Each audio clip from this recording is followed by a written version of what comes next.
नमस्कार साथियों, ये है पीएच नेटवर्क। मैं हूं प्रदीप हुंडो। आशा करता हूं कि आप सभी देशभक्त जनता ठीक होंगे, बेहतर होंगे, सुखी होंगे। आपसे दोबारा पुनः यही आग्रह कि हमारी चैनल को सब्सक्राइब कीजिए, वीडियो को लाइक कीजिए और शेयर करना ना भूलें। आगे ये भी विनती है कि अपनी राय हमारे वीडियो के बारे में ज़रूर बता दीजिएगा। आज है 18 तारीख। 18 तारीख को ये जो जंगबंदी हुई थी, अल्प युद्ध विराम हिंदुस्तान और पाकिस्तान के बीच में जो 12 तारीख को बातचीत हुई, उसके कारण 18 तारीख को अल्प युद्ध विराम की घोषणा हुई थी। आज 18 तारीख है और हमारे जो नेता है, खासकर जो बिल्कुल ही सीरियस टाइप के नेता हैं, जो फालतू स्टेटमेंट पाकिस्तान के लीडरों की तरह नहीं देते हैं, उन्होंने ये कहा कि हमने ऑपरेशन सिंदूर को सस्पेंड किया है लेकिन उसको ख़त्म नहीं किया है। शायद हो सकता है कि वो आज से चालू माना जाए।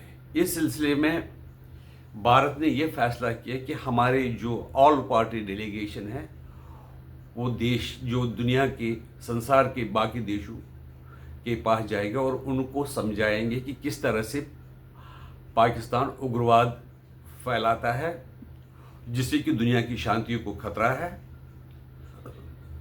और इस तरह से किस तरह से देशों की अर्थव्यवस्था कमज़ोर हो सकती है।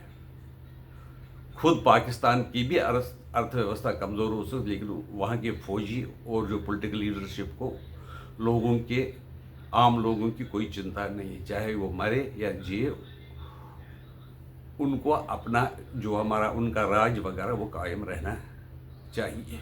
और लोग भी उनकी झांसे में आते हैं, वो नारा देते हैं तो उसके पीछे दोहराते हैं और बाकी लोग पूरी तरह से अपने हुक्मरानों को भूल जाते हैं। पहला कदम जो भारत ने लिया है वो है कि संसार में जो भी बहुत से देश हैं जिनकी कोई मान्य है, वहाँ पर अपने डेलीगेशन को भेजना है, यानी ऑल पार्टी डेलीगेशन सारी दुनिया के कंट्रीज में भेजना है, जिसमें डीएमके भी शामिल है, असदुद्दीन ओवैसी की पार्टी शामिल है, कांग्रेस शामिल है, और भी शरद पवार की पार्टी शामिल है, और बीजेपी की पार्टी शामिल है।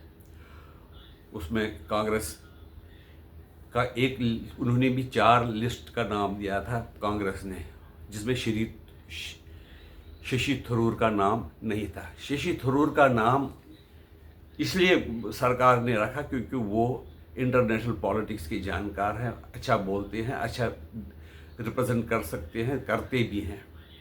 लेकिन वो राहुल गांधी के खिलाफ इलेक्शन में लड़े थे, इसलिए उनका नाम नहीं रखा उसमें। और उन्होंने जो मोदी जी हैं उनकी जो ऑपरेशन सिंदूर की प्रशंसा की थी, उससे भी कांग्रेस नेतृत्व उनसे नाराज़ है।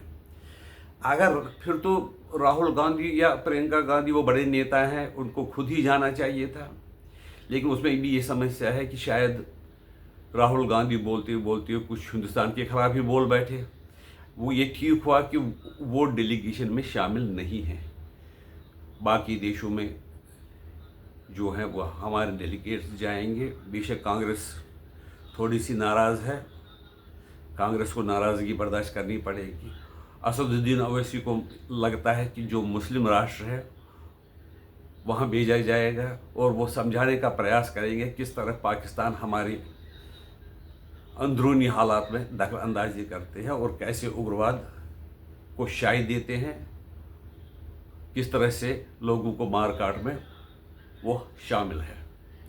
ये आज की नहीं बात ही नहीं, पंजाब का जब से उग्रवाद शुरू हुआ तब से पाकिस्तान ये रोल निभाता रहा।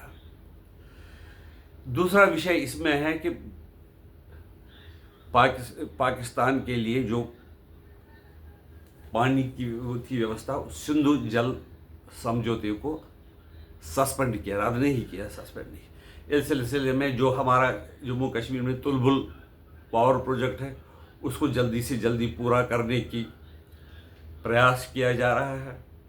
और जो जम्मू में जो रंबीर कैनाल बह रही है वो 60 मीटर की है, उसको 120 मीटर 120 किलोमीटर तक आगे ले जाने का फैसला लिया गया है। पहले 60 किलोमीटर थे, अब 120 किलोमीटर आगे ले जाने का फैसला किया है।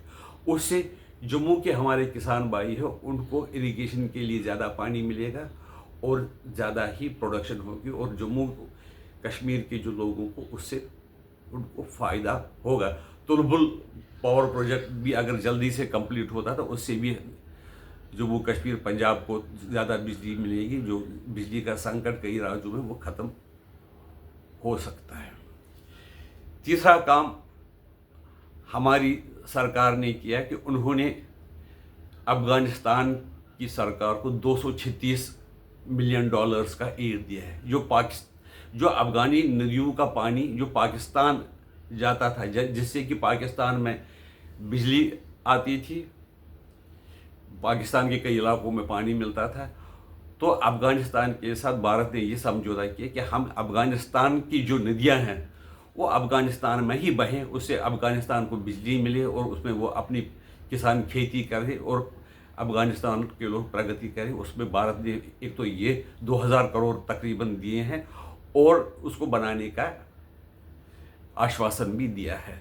शायद ये बात अफ़गानी सरकार को भी पसंद आई है और उन्होंने इस बात को मान लिया। ये बात भारत के विदेश मंत्री ने पाकिस्तान जो अफ़गानिस्तान के विदेश मंत्री है उनके साथ बात करके भारत ने यह घोषणा की है। इस तरह से बाकी टीम को सोशल मीडिया पर सच्चाई बताने के लिए भी भारत ने कमर कस ली है। और इसके एक और काम भी हुआ है, भारत ने 40,000 करोड़ रुपये जारी किए हैं immediate acquisition of arms and ammunition for the army. Army को ये पावर दी गई है कि वो खुद ही कई दिनों या कई हफ्तों में 40,000 करोड़ रुपए के हथियार खरीदेंगी, जिसके लिए कैबिनेट कमेटियां बैठती है, एक ऑफिस से दूसरे फाइल जाती है, सालों लग जाते हैं। इसको काम को करने के लिए उनको कहा गया कि आप स्वतंत्र हो, जितना आपको ज़रूरत है, जो इस वक्त ज़रूरी हथियार है वो आप खरीद सकते हो। इस एक मिनट में आप खरीद कर सकते हो सौदा की। इसका मतलब है कि सरकार और कुछ बड़ा करने वाली है, बड़ा करेगी तो पाकिस्तान सुधर जाएगा। क्योंकि भारत ने ये देखा कि अभी जब 10 मई को सीज फायर हुआ है, फिर भी पाकिस्तान वो नहीं लग रहा है कि वो सुधर रहा है। वो अपनी हरकतें एक जैसी ही रखे हुए हैं, उनमें कोई उनका बदलाव नहीं आया है। झूठा समाचार देना, ये बताना कि हमने राफेल उड़ाए, हमने उनको मार गिराया, इस तरह से वो प्रोपेगेंडा करना, और वहाँ के जो नेता है बिलावल भुट्टो को उसको विदेशों में भेजना, वो समझाने के लिए गलत सूचना देकर विदेशी लोगों को गुमराह करने की कोशिश करना है, जो कि पॉसिबल नहीं है। इस सिलसिले में एक और कदम भारत ने किया, जो D4 उनके ड्रोन हैं, उसी से जो 600 बताते हैं, जो 600 ड्रोन पाकिस्तान से आए थे उनको खाली मिसाइल से नहीं गिराया गया, मार गिराया गया, क्योंकि वो तो बहुत ज़्यादा महंगा हो जाता है। बोलते हैं हमारे पास D ड्रोन है, उससे इन हथियारों को मारा गया है। इसके लिए भारत इलेक्ट्रॉनिक्स कुछ ऐसी है सरकारी कंपनी जो ऐसे ड्रोन वगैरह बनाती है, उनको ये ऑर्डर दिया गया कि वो जल्दी से जल्दी काउंटर ड्रोन जो सिस्टम है वो बनाए, क्योंकि वो जो D4 का मतलब है drone deduction and destroyer equipment वगैरह कुछ है, इस तरह से उसका नाम है।